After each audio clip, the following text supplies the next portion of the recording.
Well, hi, everyone. Thank you very much for being here today. I guess it's good afternoon in Europe and good morning in the United States.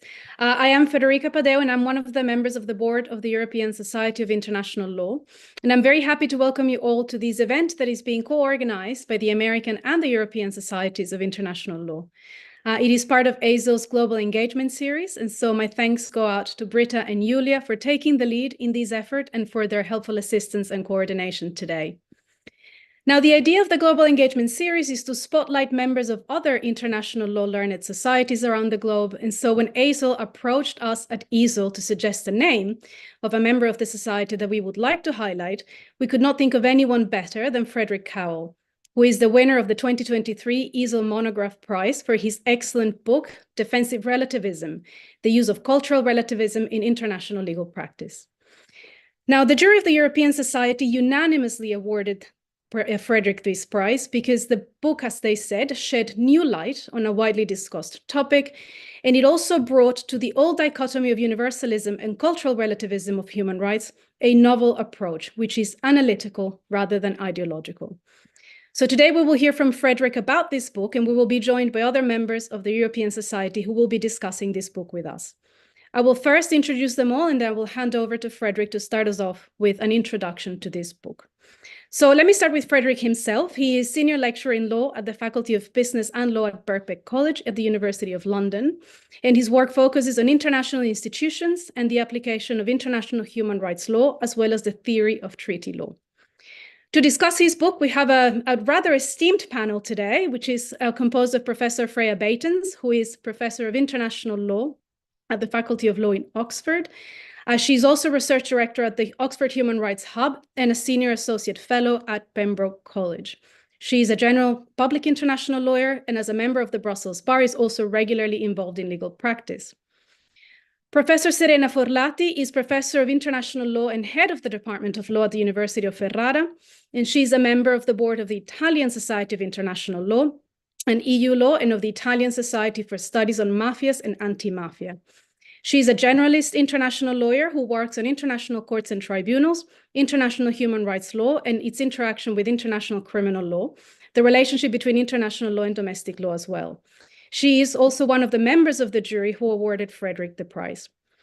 Last but not least, we have Professor Gleider Hernández, who is the very president of our society, who is a professor of international law at KU Leuven. Can you say that properly? Okay. He's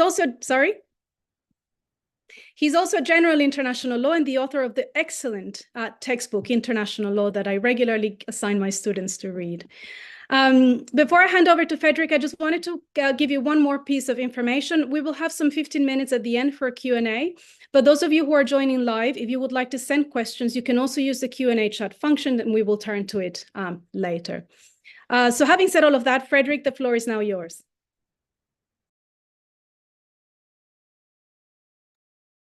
Thank you so much, Federica. And thank you in particular for organising and putting together this event. And thanks everyone for discussing, and to our colleagues in ASIL.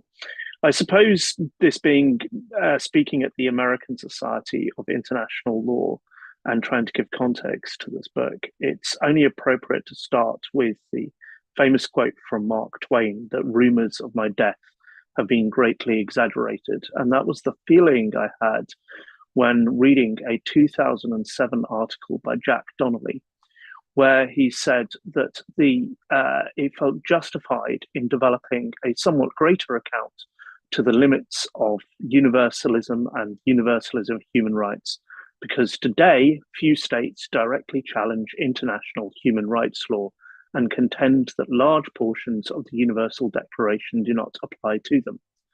This got me thinking, essentially, that the vein of scholarship towards the end of the first decade of the 21st century appeared to be that what had happened in the 1990s, and to some extent earlier, the sort of very deep philosophical clash about universalism versus relativism, could be safely retired. And I felt that that was perhaps overlooking the way in which in the 2010s, increasingly, what came to the front was the way in which that relativistic forms of argument had found their way into legal practice and been given a specific form of the law. Just to define what I mean by relativist here, in philosophical terms, the moral realism would basically mean the idea that there are certain values that are true in and of themselves. I think the one I use in the introduction to the book is the general proposition that, say, for example, two siblings engaging in sexual intercourse is wrong. That would be taken by a moral realist to have value regardless of where it's said around the world. Whereas with relativists, the argument is that when we're looking at a particular practice, its morality or appropriateness can only be understood in the context in which it occurs. Now, to some extent, there is a sort of, and I won't go over the long history of this. This really dates back to the entire project of trying to universalize and create a universal system of human rights, going back to the Universal Declaration of Human Rights. But I don't think that's really the issue in what is talked about in this book, because that's been well trodden by such esteemed scholars as Abdullah al-Naim and others. The real problem, as I saw it and tried to make here, is obligation. Is when you move from, if you like, the universalist aspiration into the concrete obligations in international human rights law, that creates a set of expectations on state parties to change laws, cultural practices, and other administrative practices in order to realize the aims of human rights treaties, but also to protect rights.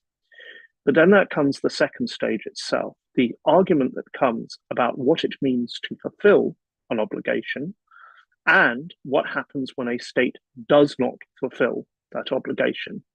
And it is in that process, in that mechanical, the process of assessing whether or not obligation has been fulfilled or happened, that I'd argue in the book that this is where a form of relativism state practice takes place.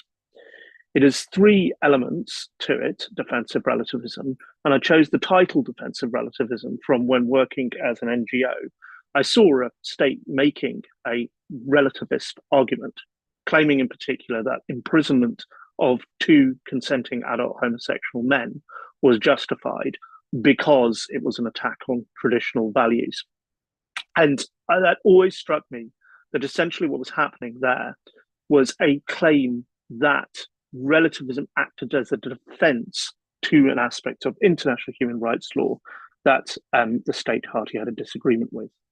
Basically, I see it as taking three elements need to be present, which is, first of all, sort of generalized anti-universalism. Secondly, a sort of a state construction of culture, that is what is being relative to. And thirdly, what I call loosely is the idea of legal exemption. I think the last element is perhaps what makes it most significant and differentiates what we're talking about here from what those of you maybe studying in anthropology, political science, or philosophy may have talked about in relativism. Defensive relativism is a legal phenomenon taking place inside international human rights law. It is not, as had in a previous generation, arguments about whether human rights law ought to be rejected, an argument of train that has existed since the American Anthropological Association's statement of opposition to the Universal Declaration of Human Rights. Rather, defensive relativism only makes sense if you, as to use Jean Diaspont's statement, you acknowledge that international human rights law is a belief system. It is a belief system that every state has signed up to. Every single country on earth has ratified at least one human rights instrument with binding obligations on them. It is in the context of that belief system that a relativistic argument takes place. And the eventual appeal of this, the third element of defensive relativism, is an argument that a state should be exempt from, in effect, its obligation to implement particular rights. And that's what makes defensive relativism distinct as a legal phenomenon operating in international human rights law. It is perversely, even though it is designed to, if you like, stymie the operation of international human rights law, a direct sign of international human rights law's success in achieving such heavy levels of ratification around the world that has led to those arguments being the case. Arguments being made, defensive relativism argument to structure, having this for the prominence that it does. I'd say that the main trigger of defensive relativism really comes out of any instrument anywhere that tries to impose universal obligations. And in the book, I talk about not only the 9 core human rights treaties, but also 2 as well, regional human rights treaties. And in every single regional system, there is examples of defensive relativism can be found, including, and I choose to make this a case study in chapter 4, the human rights system that's not really considered a human rights system because, of course, of the way it's designed, which is the ASEAN human rights system. The point I make there is that defensive relativism operated specifically in the process of what Barbara Koromenos calls rational design, or the design of the overall human rights institution itself. It was designed explicitly to operate in a manner that was defensively relativist, and therefore explains sort of its overall legal structure. That sort of really sort of just by way of conclusion, that sort of is an overview of what I attempted to do in the book. I think for me, the most important chapter is probably chapter 8, because it answers a question that at a very early stage of road testing some of the material that later became the introductory chapters, I went to actually the conference at the University of Brussels and run in 2015, where when I presented this paper, I had the utter nightmare, or that occurs to all very young academics, of having someone who, with an absolute hero of yours, in one simple sentence, destroy your ideas in front of you.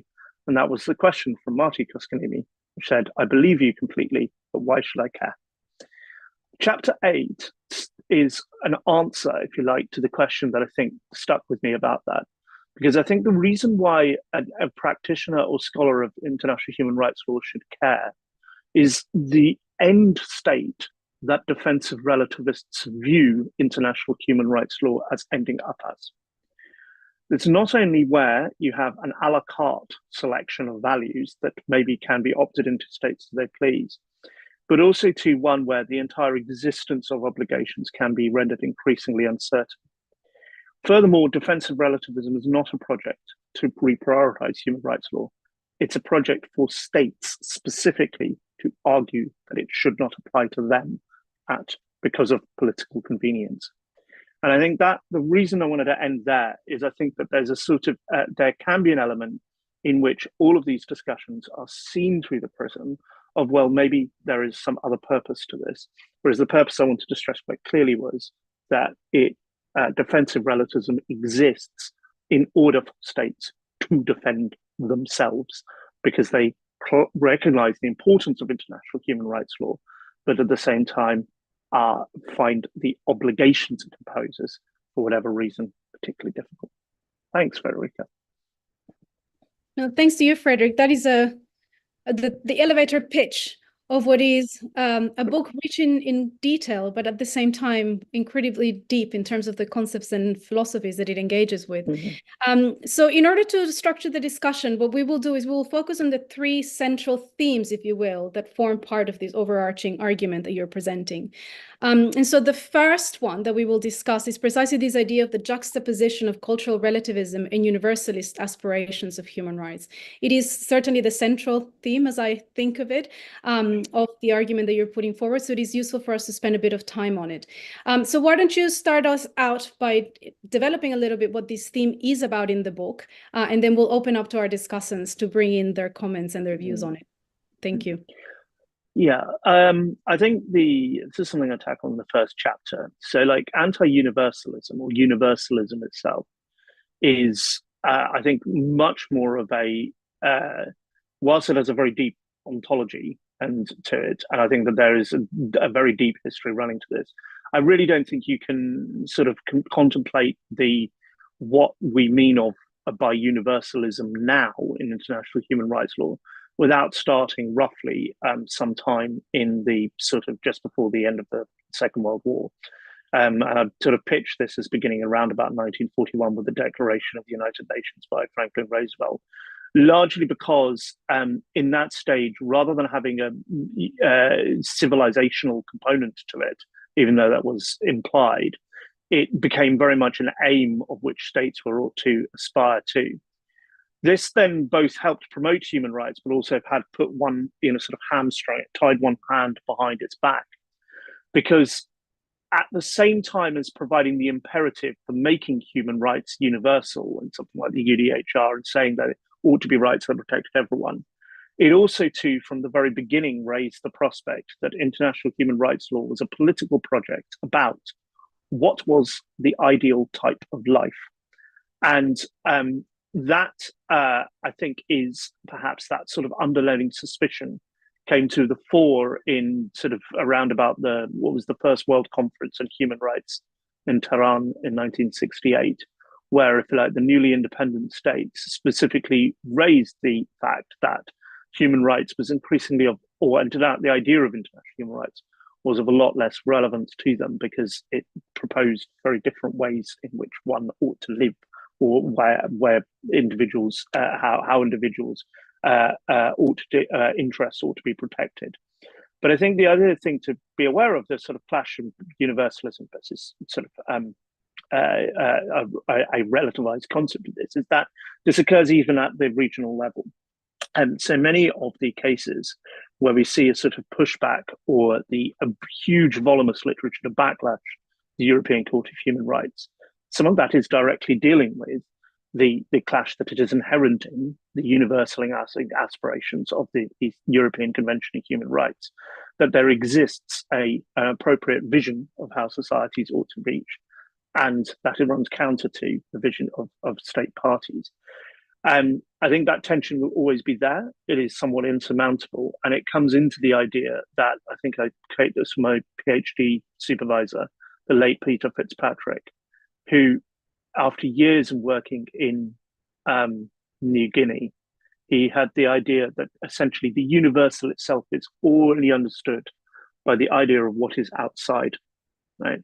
And the way that the universe would be constructed was by essentially creating an idea not only of what was the exterior, that would explain the interior, and that would explain why that interior has to go outside over the entire world itself. So I think this tension will remain in any sort of juridical structure that attempts to protect human rights. So that's where I sort of see the universalizing clash, is that it's very heavily built into the entire attempt to create a sort of legal structure around universality itself. Thank you. Well, lots to discuss. Thankfully, we have these three amazing discussants with us today. Serena, would you like to start us off? Yes, thank you, Federica. Thank you. Thanks to the organizers for involving me in this very interesting discussion, and for giving me the opportunity to reread Frederick's book after the first time last year when we awarded the prize. I must say the reason why we decided on Frederick is that his book really triggered our thoughts a lot. It engaged a lot with reflection on topics that the three members of the jury thought they knew well. And even though I do not maybe agree with everything that Frederick has written or said, written in the book or said to now, I do completely share his statement that this tension between universalism and flexibility need to adjust to local cultural circumstances is something that is not going to go away. It is something that is inherent in international human rights discourse. And while the striving towards universal standards is how international human rights law was born, legitimacy of protection systems lies also on the capability of being acceptable to societies, which are so very different, to local governments, for them to take them seriously. And flexibility is not necessarily a bad thing in international human rights law. So the point I would like to make at the outset, and maybe hear your comments and the other discussants' comments on, is that, well, we have come a long way, and this should not be lost. What you write in your book at some point is that a defensive relativism is not about life or death issues. And there is a core of international human rights law that is there. You refer to absolute rights, to Uskogen's rules that do protect human rights, for which discussing flexibility and cultural relativism is really not in the picture. And this is in the book, but maybe not highlighted so much in the book. Your focus is on something else. But before discussing this something else, I think we should put that in perspective and look at what we have achieved.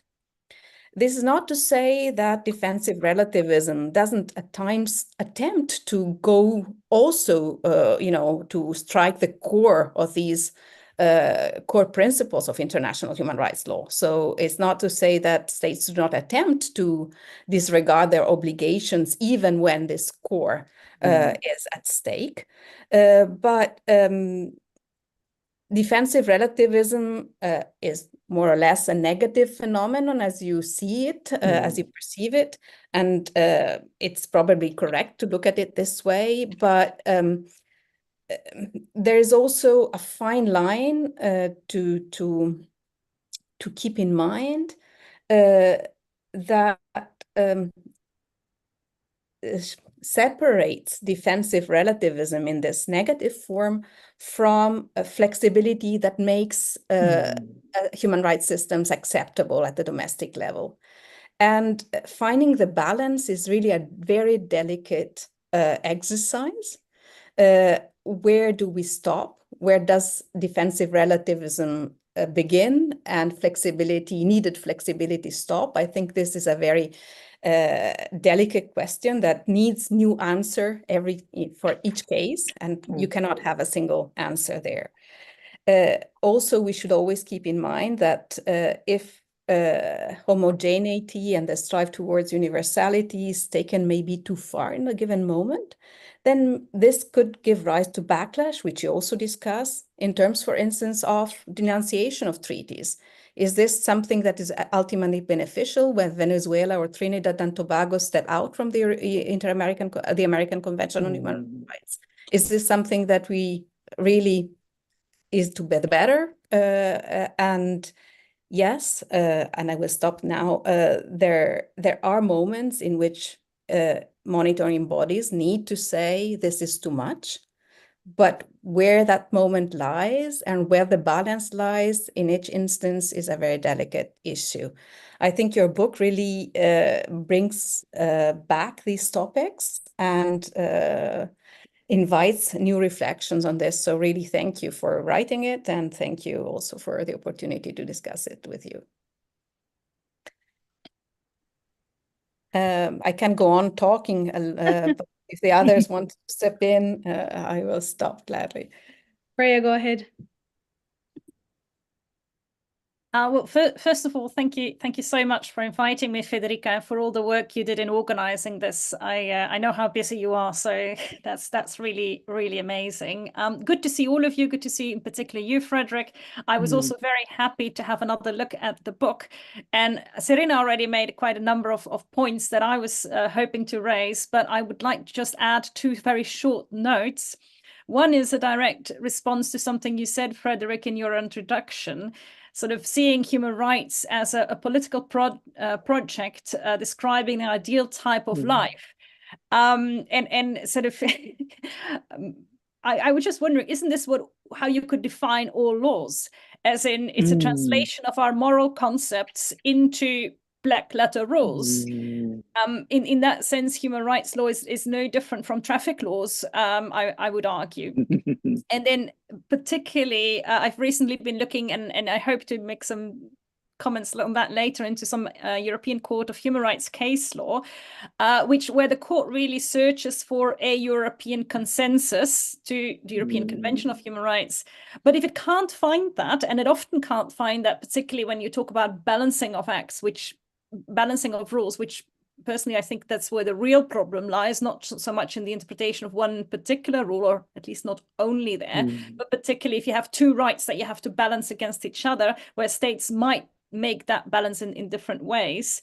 I think maybe, and maybe that doesn't fall under your description. If you say relativism is something invoked by states, I would say relativism is also something invoked by courts, where they cannot find one correct interpretation. So could we say that you can have one human rights rule, but just multiple interpretations? Thank you. Gleider, would you like to come in, or do I let Frederick answer some of the I think I will come in with something extremely short, just because I can't resist based on what Serena and Freya have said.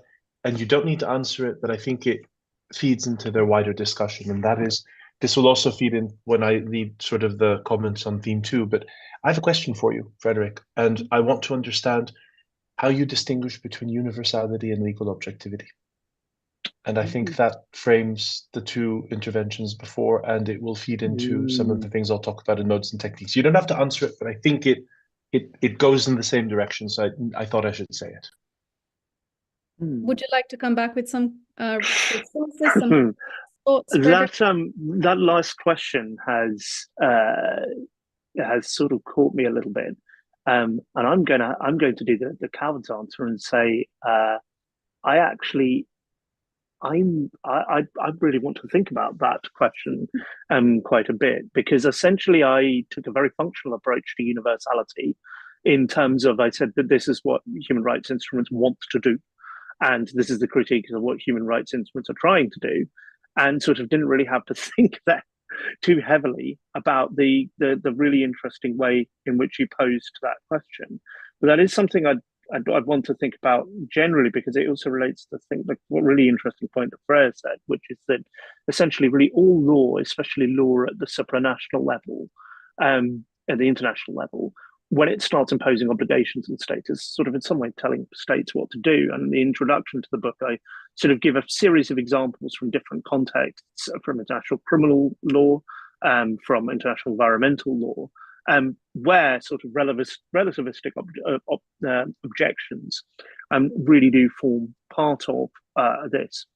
I suppose the distinction I'd make there is that defensive relativism is very specific in the international human rights law, because of the way in which it uses the existing systems for allowing divergence, which is the point that Serena made, the way in which it utilizes the existing systems for allowing divergence to essentially take divergence in towards a position of, if you like, near exemption itself. In fact, when discussing this at a conference with a member of the CEDAW committee, she was very proud of the work that had come essentially put when she was addressing me to say, well, look, I've sort of answered the philosophical point that we're doing. My committee has done this by general comment 31. And I just asked in response, well, okay, but does that mean that you won't be able to make the kind of defensive relativism argument again? She was like, no, well, the ones you've talked about answered in general comment 31. And I suppose the point of I found about that was the idea that this form of argument will move and continually replicate itself in the context of different mechanisms by where you encourage divergence.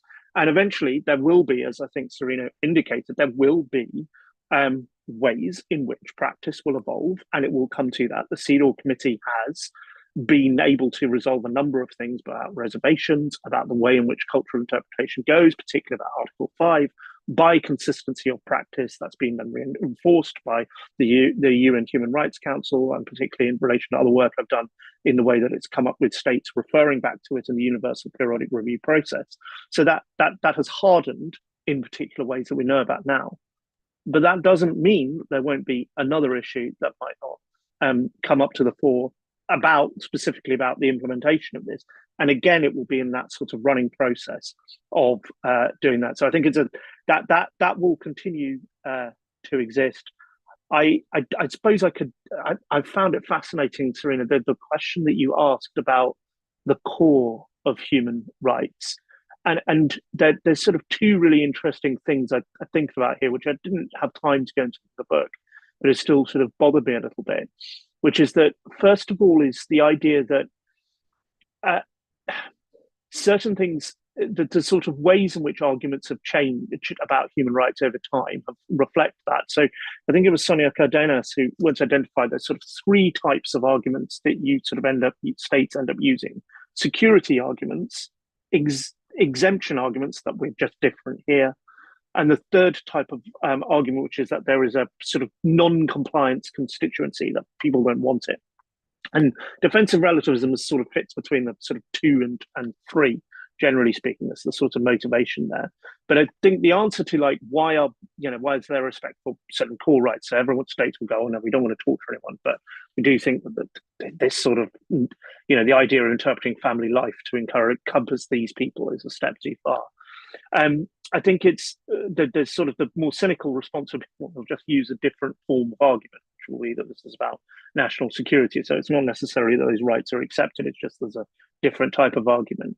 But then in a way, there is also a line of critique that goes that realistically, when dealing with sort of rights relating to bodily integrity, the sort of backlash that institutions are facing is when they've moved away from dealing with that and dealing with much more deeper questions about how society itself is structured, like who marries who how things are conducted as well.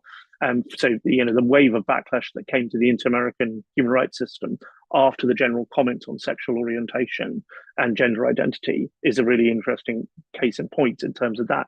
It goes far further than perhaps, if you like, the sort of original era of the Inter-American Court in dealing with civil and political rights violations coming from the military. So there may be something in that, but I think the more important I suppose is just that this inherent tension that's built into this. Sorry, I haven't answered everyone's question, but I think some of them really have got me thinking about what perhaps comes next in terms of this line of research. Thanks very much for that, about where to take it. I mean, it would be surprising if in an hour we could cover everything that comes up in this very deep and detailed topic. But some of the things you were saying just now by way of response sort of segue into the second big topic in the book, which is an identification and a review of the various techniques that states use in order to put forward these relativist arguments, defensive relativist arguments. Can you sort of detail a little bit what these kinds of techniques are? Yeah, so essentially we'll start off with the sites in which they occur, the practices that in the book title. I identify sort of 4 practices we're generally looking at this comes up, which is the first of all is in straight out reservations, so in treaty reservations, and there's a deep and long literature about reservations to a number of human rights treaties, particularly in relation to the CEDAW. The second is in relation to the interpretation in general, and that comes from things such as the margin of appreciation and about what capacity a state is given in the interpretation of a particular right. The third is just generally in interstate dialogue about whether implementation has happened or has not happened. And the fourth and final one is specifically in relation to the design of new institutions and instruments. And although I focus very heavily on just one case study in relation to that, I think that's nevertheless important, because I think the sort of the creation of the ASEAN Human Rights Declaration shows, if you like, how the language of human rights can be, and human rights law specifically, not just the language of human rights, because leaders have used the political language of human rights for all kinds of purposes for many years, but it's specifically the idea of creating a human rights legal regime can be used essentially in a way that offers no substantive protection for human rights itself. So those are the sites in which it takes place. In terms of the variety of arguments, I think there's a couple of different ways in which it comes. So there's first of all the sort of arguments that relate to the meaning of culture itself, the meaning of a cultural practice. So that's either by saying that culture is static and can't change. So a lot of the example I give of that is a lot of the early LGBT rights cases relating to the criminalization of homosexuality took this idea, which is that although we agree in the idea, have you seen how conservative and awful our population is? We can't possibly do such a thing as decriminalize sexual orientation. The second type of argument is where culture is a sort of mysterious black box, right? Where you say that this is cultural, and then that allows that meaning of that, whatever that means, to be put in there. So, for example, the 2011 declaration of the Human Rights Council that was pushed by Russia at the time was that traditional values ought to be borne in mind when interpreting human rights obligations, but leaving it very unclear what tradition meant. And then the third and final one was the sort of idea that human rights is sort of values are under attack from a cosmopolitanish definition of human rights. And that kind of is a sort of way of, again, a vehicle, a type of argument about culture itself. Again, what often happens in that is that there's a very vague idea of what a cultural practice is, or what is that, or how popular it is, or how much support it has, or how inherent it is to a particular society. But it's used to defend, if you like, the state party not willing to take any particular form of action. And then I also look at the sort of where legally states want to go. So, for example, that's the second species of argument is sort of where the kind of what specific legal claim are states making.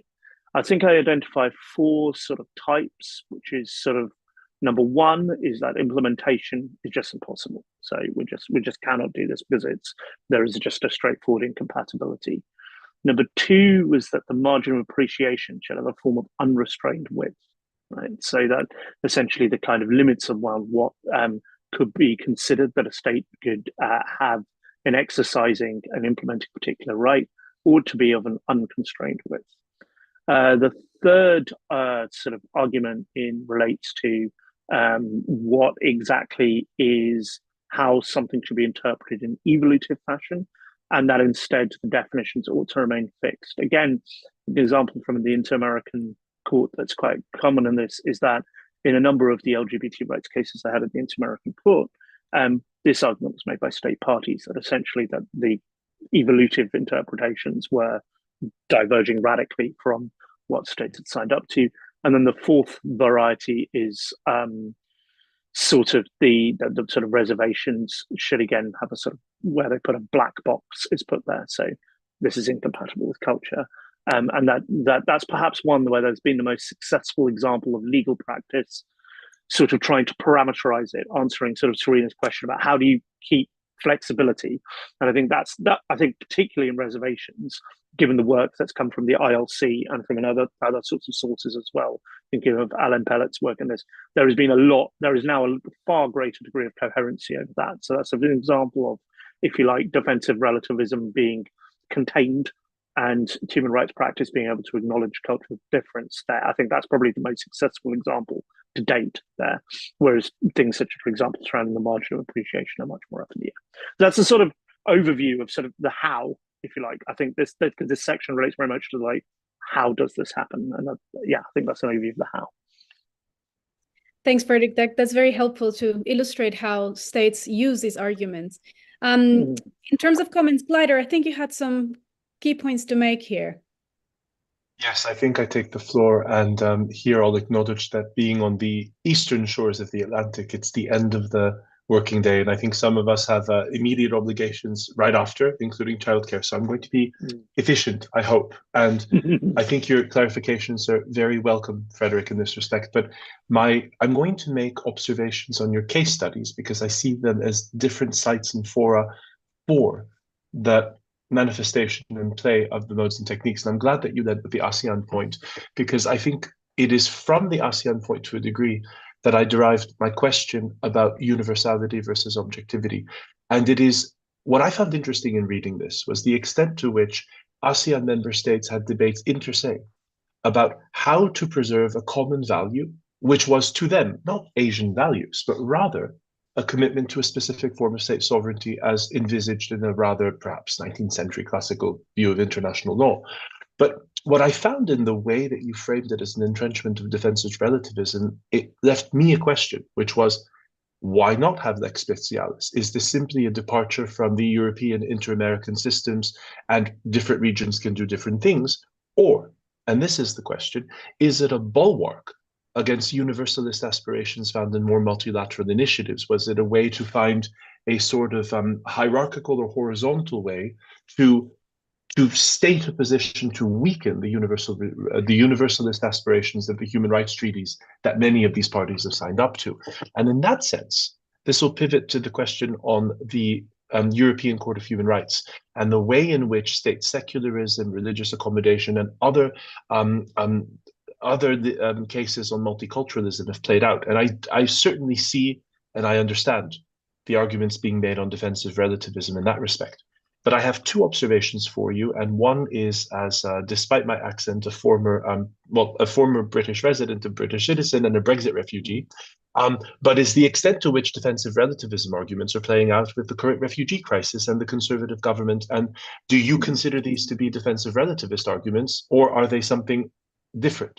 And my second observation in this respect was that, and this is my other hat as a Canadian, but is the way that multicultural debates have played out in a federal state versus in a inherently pluralistic human rights framework.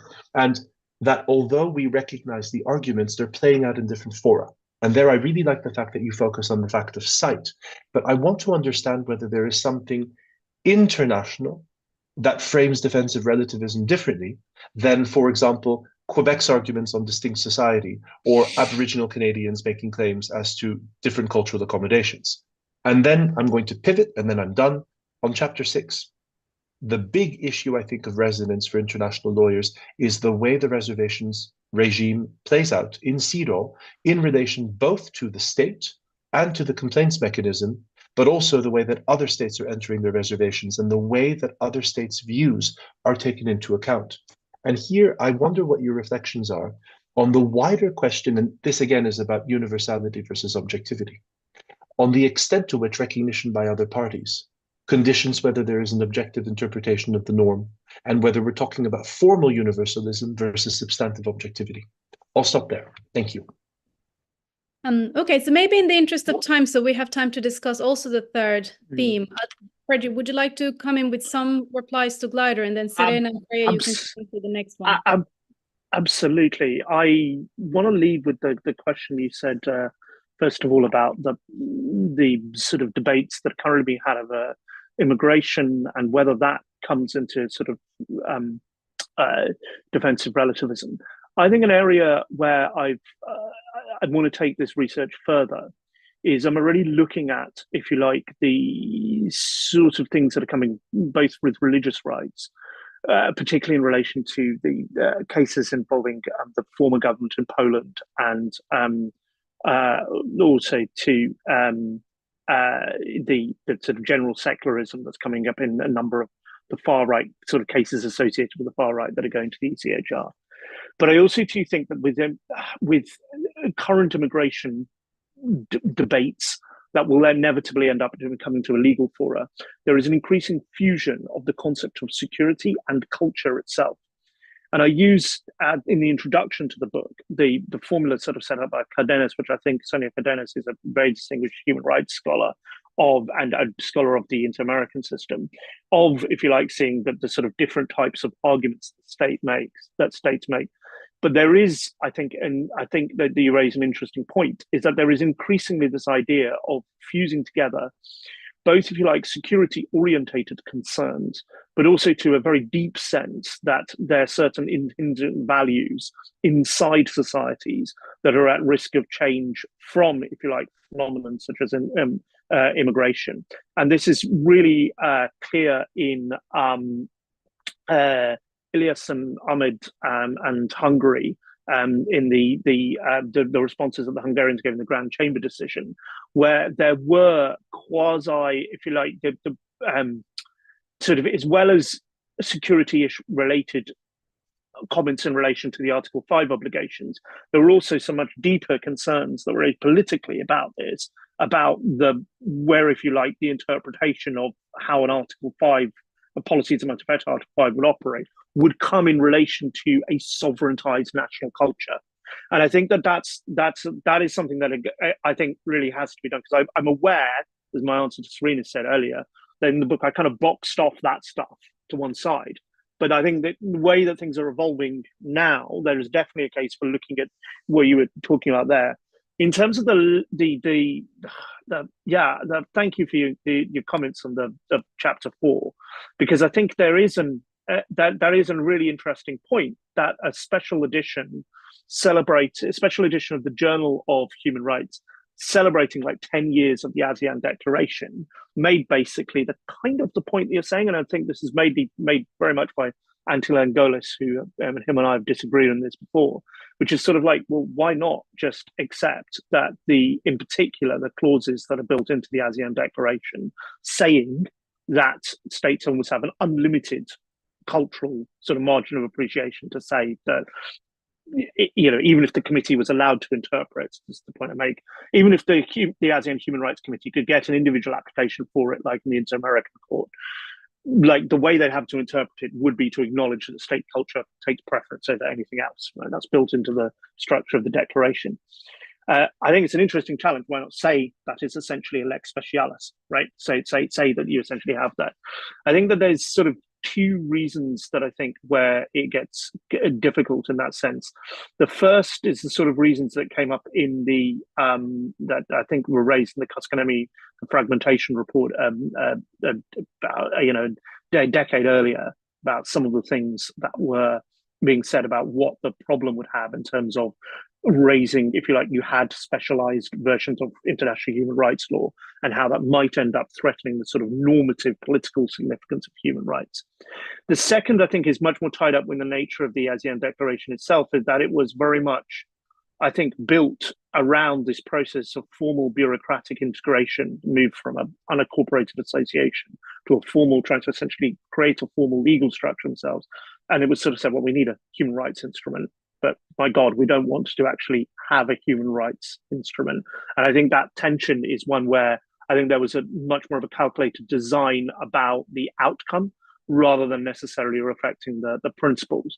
But I do think that I still need a good answer to your point about normativity. And I'm afraid I'm just not coming at this time of the afternoon. I'm going to have to really go away and think about that. Coming soon to a conference near you, exactly your question. That's the point of these interactions, no instant responses. Yeah. It's a shame that it is late in the afternoon because we're about to move into the last of our themes, which perhaps kind of address the Marty Koskanemi, so what should I care questions. And it is, what are the conceptual implications of this relativism, universalist discourses in human rights law more generally? Frederick, if you can sort of give us a couple of minutes on that, and then I'll let Freya come with some comments, and then we might have some time at the end for Q&A from the audience. Yeah, I think the conceptual implications are that we move. I think the conceptual implications is that I'm not prepared to say that this is a sort of. I think this is what I dislike about backlash literature at the moment, or the vogue that happened in the last decade, is that it's seen as a sort of passing phase or a new phenomenon. I think defensive relativism will be with us as long as we have international human rights law. That's entirely accepted. And I already illustrated how organizations can manage this to an extent. So, for example, like the treaty bodies, the work that's been done by treaty bodies and also by the ILC in terms of how reservations work has led to those types of reservations diminishing over time. And I think that's that represents like how, if you like, the way that the process of international human rights law can manage it. I think the reason I just say it without rehashing everything I've said, because I'm aware of the time, is that I think if you like, not being mindful of defensive relativism leads to situations where certain rights will ultimately end up in a situation where there is a very limited hope of trying to get enforcement or protection for them, because there is always an argument to say, well, this is just completely incompatible with our culture. I also, too, in the conclusion, reject the kind of idea that this is fixed. So one could look at, for example, the LGBT rights in particular, the recognition in the inter-American system of LGBT rights in the general comment that came into 2018, or indeed the recent decision by the European Court of Human Rights to recognise Article 8 requiring state parties to acknowledge same-sex unions and say, well, that's mission accomplished. That's a very weak view of the way that human rights history evolves. And I think there will be other issues that will be coming up repeatedly and consistently about the meaning and interpretation of Article 8 in relation to this. And states will have reasons that they don't like those and will search for these arguments too. So I think not being aware of defensive relativism and having adapting mechanisms to deal with that and to manage that would lead to international human rights law significantly weakening over time as well. Although I think Gleider's idea of a lex specialis, I think it requires a little bit more robust response, because I do kind of see the idea of, well, can't we as our own little 3 states have our own little human rights court where we say this is human rights? Like, explaining the normative harm of that is a little bit tricky. I'll leave it there. Thank you, Frederick. So Freya, would you like to come in with some comments on that? I would like to come in with 2 comments. The first one is that I'm the kind of person, whenever I get a question that requires an answer, I really like to start picking at the question. And in this particular case, I wondered, both when reading the book and when being asked to answer to say something on this theme, whose cultural relativism, it's Friday afternoon, are we talking about? And as I already mentioned, I mean, I hear Frederick, you say, well, it's the defensive relativism by the state invoking a reason to be exempt from a certain human rights obligation. But I already mentioned that I think it's also something applied by courts in order to avoid having to impose one particular interpretation to a rule if there is no clear consensus among the member states. I would like to add a third option of a third potential group invoking relativism, and that is the individual or a group of individuals, but not a population of a state, but for example, a minority. So I think they could invoke cultural relativism as well. And I would like to hear whether you think the thoughts in your book, and I realize this goes beyond what you say in the book, but whether those conclusions would apply to that group as well. The second point I'd like to make is to ask your opinion about a recent case which the book does not address, because it was only a case decided by the European Court last February. And that is the case of the Muslim executive and certain Jewish groups against Belgium in the context of ritual slaughter.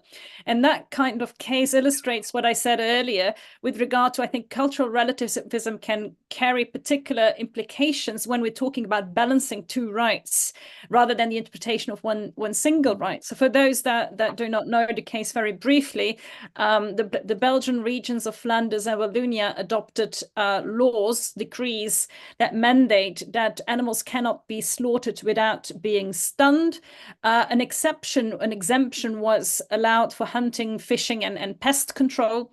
But for religious slaughter, there was an exception, but some form of stunning still had to take place, and certain Jewish and Muslim residents felt that that was not allowed from a religious point of view, and then went to the European Court to invoke violation of Article 9 of the ECHR, so the freedom to manifest one's religion. And then the question was, or the court had to decide, on the one hand, you have the public morals, which in Belgium are very clearly in favor of animal rights and animal welfare, and the rights of minorities, who said, well, yes, but not in our context, because our right to religion should prevail over the general public morals present among the population.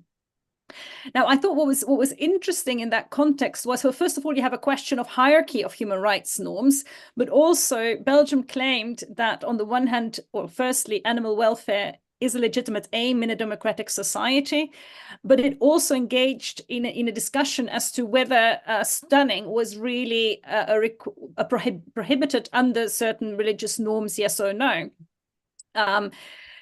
What the court decided was that no European consensus exists. Therefore, Belgium Belgian regions could adopt this rule, because after all, people could still buy ritually slaughtered animals that had not been stunned before the slaughter from other countries, which was a bit of an odd argument, because if this is a domino effect, you'll have all countries deciding in the end there will be no such meat available. But I thought it was particularly interesting the way that scientific evidence played out in the case, because they actually looked at scientific data that proved that even animals that are stunned, they can be reversibly stunned so that the animal doesn't die from the stunning. It does, in fact, bleed out the way it's supposed to under religious rules. So my question is, well, first of all, what do you think? Is this how you would expect these cases to play out? But also as a conceptual implication, what do you think this means for margin of appreciation of the state? And well, would you agree with me that it's better to argue your case based on law and based on scientific data, rather than that the state itself tries to engage in an analysis of religious rules? And finally, perhaps, but I don't think you'll have time to answer all of this, do you think in any case, in any way, there's a utilitarian argument that is relevant here, where where the population agrees with a certain norm, it's higher that the chances are higher that the state will comply, or such considerations should they play no part in any analysis of a court, in your view? Thank you. Frederick, before you respond, I see Serena's also got some comments, and maybe you can then sort of sure. those by way of conclusion. Yeah, go ahead, Serena. Thank you. I have just, well, I would have many things to say, but I will confine myself to one question. Speaking of institutional design and the ASEAN case, which I also found very interesting, how much do you think that the idea of not having a proper monitoring mechanism influences your view of the ASEAN system? Because I think that also in other regional systems, there might be differences from the universal standards. But what is really striking in the ASEAN is this unwillingness to subject states to external control. And in a way, the whole universalist ideal has taken shape because of external control and accepting that as non-threatening vis-a-vis sovereignty. So this is my question. Thank you. I'll try and answer this. I'll try and answer this in 2 minutes. I think I want to start with Serena's question first. I think the ASEAN system, the interesting bit about it for me was not so much the control, but far more the structure of what they put into Article 7. Because control has, when the African system was first created in the 1980s, 1990s, there was a wealth of literature, mainly from African scholars, about we do not need a human rights court. That's the last thing we need. Very different modes of thinking about it. We want to create an entirely new system. And then a court emerged and evolved kind of out of it in a very different process. But I think Article 7 of the ASEAN Declaration is fascinating, is that it specifically says the realization of human rights, and this must be considered in the regional, national context, bearing in mind cultural, historic, and religious backgrounds of states, and says that that is specifically to be used in any interpretation of the substantive rights. So it raises a very interesting question about sort of where you'd be caught by human rights, where you'd be caught by like cultural difference at the moment of any form of interpretation going ahead, which kind of which is very different from, if you like, the sort of overall unwillingness to go towards a human rights court or mechanism. Freya's your question on the case, the religious slaughter case, I read it and I was fascinated by it. It's not quite defensive relativism in the sense that there was, in the sense that the defense of collective morality there was not so much a defense of, if you like, an institutional black box in culture, but more a sort of defense of democratic decision-making.